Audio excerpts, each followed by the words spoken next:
America అధ్యక్షుడు Trump Hamas కు warning ఇచ్చారు. హమాస్ ఆధీనంలో ఉన్న ఇజ్రాయెల్ బందీలను తక్షణమే విడుదల చేయాలని, లేకుంటే అంతు చూస్తానని హెచ్చరించారు. ఇదే తన చివరి హెచ్చరిక అంటూ తీవ్ర వ్యాఖ్యలు చేశారు.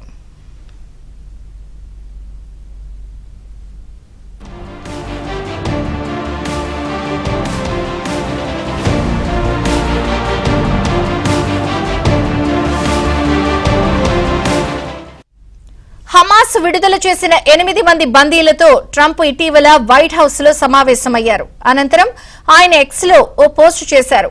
హలోనా, గుడ్ బైనా, ఏదో ఒకటి హమాస్ ను ఎంచుకోమన్నారు. బందీలందరినీ వెంటనే విడుదల చేయాలని, అలాగే మీరు చంపిన వాళ్ళ మృతదేహాలను తిరిగి అప్పగించాలన్నారు. లేకుంటే హమాస్ పని ఖతమే అని వార్నింగ్ ఇచ్చారు. మానసికంగా మూర్ఖులైన వాళ్లు మాత్రమే మృతదేహాలను తమ వద్ద ఉంచుకుంటారన్నారు.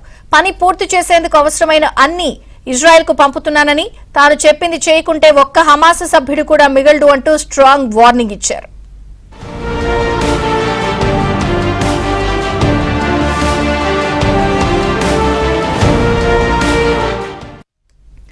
కాగా 2023 అక్టోబర్ 7న గాజా యుద్ధం మొదలైంది. తొలుత హమాస్ జరిపిన మెరుపు క్షిపణుల దాడుల్లో 12 మంది ఇజ్రాయెల్ పౌరులు మరణించారు.